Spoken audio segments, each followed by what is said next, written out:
안녕하세요. 외상후 스트레스 증후군을 겪고 있는 북한 이탈 주민에 대한 사회심리적 고찰에 대해 발표할 생수해관 기독학교 고2 강여경입니다. 오늘날 우리는 약 33,000명의 북한 이탈 주민과 함께 살아가고 있습니다. 이들 중 대부분은 탈북 전 또는 탈북의 과정에서 외상을 경험하게 되며 남한 입국 후 몇 년이 지나도 PTSD에서 벗어나지 못하는 모습을 보이고 있습니다.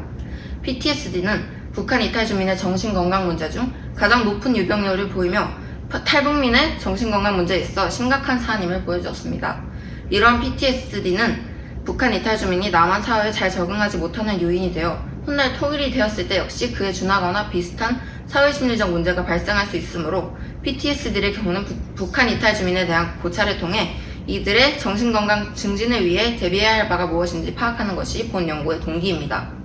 더불어 PTSD를 겪는 북한 이탈 주민들을 위한 기존의 정책과 사회의 문제점을 파악하고 보다 나은 정책과 환경이 주어질 수 있는 방법을 찾는 것, 남한 사회에 온 이들의 심리적 어려움을 이해하는 것으로 앞으로 다가올 통일에 발생할 사회심리적인 문제 및 충돌을 대비할 수 있다는 것을 본 연구의 주요 목적으로 두었습니다. PTSD의 의학적 정의는 다음과 같습니다. PTSD, 즉 외상 후 스트레스 증후군은 사람이 전쟁, 고문, 자연재해, 사고 등의 심각한 사건을 경험한 후 그 사건에 공포감을 느끼고 사건 후에도 계속적인 재경험을 통해 고통을 느끼며 거기에서 벗어나기 위해 에너지를 소비하게 되는 질환으로 정상적인 사회생활에 부정적인 영향을 끼칩니다. PTSD와 트라우마는 쉽게 혼동되어 사용되지만 트라우마는 정신적 외상의 의미, PTSD는 외상 후 스트레스 증후군의 의미를 가집니다. 트라우마는 누구나 경험할 수 있고 또 일반적으로 일상생활에 어려움을 주는 수준이 아닙니다. 그러나 PTSD는 정상적인 사회생활에 부정적 영향을 끼치는 등 일상생활에 어려움을 주는 질환적인 주에 속하는 것입니다. 둘의 명확한 차이로는 트라우마는 원인, PTSD는 질환이라고 할 수 있겠습니다. PTSD가 악영향을 미치는 영역은 너무나도 다양하지만 특히 탈북민의 자살률과 남한사회 부적응에 연관지어 이야기해보자면 2018년 설문조사에서 북한 이탈 주민의 자살 충동 이유 2위로 뽑힌 것이 신체 및 정신질환 장애였으며 2020년 기준 북한 이탈 주민의 정신건강 문제 중 가장 높은 유병률을 보인 것이 PTSD였습니다. 이를 통해 PTSD와 탈북민 자살률에 밀접한 연관이 있다는 것을 알 수 있습니다. 또 밑에 있는 그래프는 81명의 북한 이탈 주민을 대상으로 진행된 연구에서 남한 입국 후 이들의 PTSD 증상의 변화를 나타낸 것인데요. 꽤 오랜 시간이 지남에도 불구하고 감소하는 듯하다 상승하고 또 감소하는 듯하다 12년에서 13년 후에 다시 상승하는 것을 볼 수 있습니다. 이 그래프가 나타내고 있는 것은 몇 년의 시간이 지남에도 불구하고 지속적인 감소와 증상 완화를 보이는 것이 아니라 다시 상승하는 증상의 변화로 무려 13년이 넘게 극복하고 있지 못하는 모습을 보여줍니다. 그래프상의 증가의 원인은 너무나도 많고 다양하지만 남한 사회에 들어오고 나서도 PTSD에서 벗어나지 못해 오랜 시간 괴로워하는 탈북민들의 현 주소를 보여주고 있는 그래프입니다. 그렇다면 정부에서 실행하고 있는 탈북민 대상의 심리 정책은 무엇일까요? 왜 정책이 실행되고 있음에도 이들은 10년 넘게 벗어나고 있지 못하는 걸까요? 다음의 표를 보시면 알 수 있듯 현재 우리나라의 탈북민을 대상으로 한 심리치료는 종류가 많아 보입니다. 하나원, 하나센터, 남북통합문화센터 등에서 실행되고 있는 정책들은 많지만 여러 탈북민 인터뷰를 통해 드러나는 가장 큰 문제점은 형식적인 절차의 심리 상담입니다. 정부 정책은 그렇다면 어떻게 바뀌어야 할까요? PTSD의 베이스에는 두려움이 깔려 있습니다. 그렇기 때문에 PTSD는 사회적 지지로서 치유될 수 있습니다.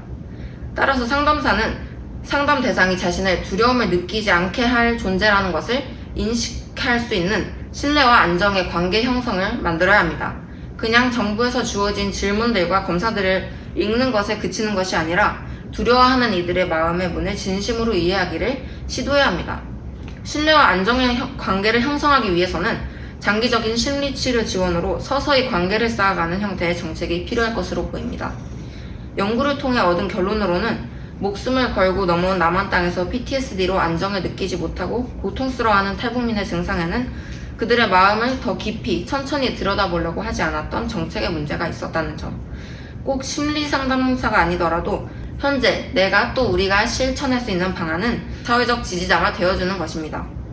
또 두려움에 불안해하는 사람을 포용하는 것은 쉽지 않겠지만 엄연한 우리나라 국민으로 인정하고 존중하기 위해서는 이들을 잘 이해하고 겪고 있는 어려움을 치유하는 데 도움을 제공하는 것이 필수적이라는 것을 알 수 있었습니다. 또 마지막으로 이들을 이해할 때 비로소 통일을 넘어선 하나됨을 경험할 수 있을 것이라는 결론을 내렸습니다. 본 연구의 한계점을 되돌아보았는데요. 북한 이탈 주민들에 대한 진심 어린 태도와 이해라는 것이 사실은 정책으로 갖추어질 수 없는 추상적인 대안이라는 점, 또 PTSD의 진단 기준이 연구자 혹은 진단자마다 달라서 어떤 이는 그저 몇 가지 증상만으로도 PTSD라고 진단 내리며 어떤 이는 까다로운 조건을 충족해야만 PTSD라고 진단을 내리는데요. 그렇기 때문에 기준이 다양함에 따라 PTSD라고 진단할 수 있는 사람도 다양하다는 것이 문제점이었습니다. 저는 북한을 향한 하나님의 긍휼하신 마음을 구하여 통일세대를 길러내는 생수해관 기독학교 학생으로 북한 실체 관련 수업이나 주체 사상에 대해 자세히 배우는 수업을 여러 번 들었습니다. 또 여러 탈북민들의 간증과 탈북 과정을 전해 들었으나 나의 마음이 아직 찢어질 듯한 심정으로 그들을 위해 눈물을 흘릴 만큼이 아니라고 생각해 북한 기도회에 참여하고 있습니다. 저의 기도 제목은 주로 눈물을 구하는 기도입니다. 내 완악하고 딱딱해진 마음이 차로 고작 몇 시간 거리에 살고 있는 북녘 땅에 있는 나의 민족들의 이야기에 더 뜨겁게 반응하지 않아서 답답함을 느끼고 통일이 이루어져야 할 이유를, 그것도 다른 방식이 아니라 꼭 선교 통일로 이루어져야 하는 이유를 머리가 아닌 마음으로, 이성이 아닌 하나님의 역사하심으로 이해하는 것이 제가 이번 연구를 통해 기대하는 점입니다. 감사합니다.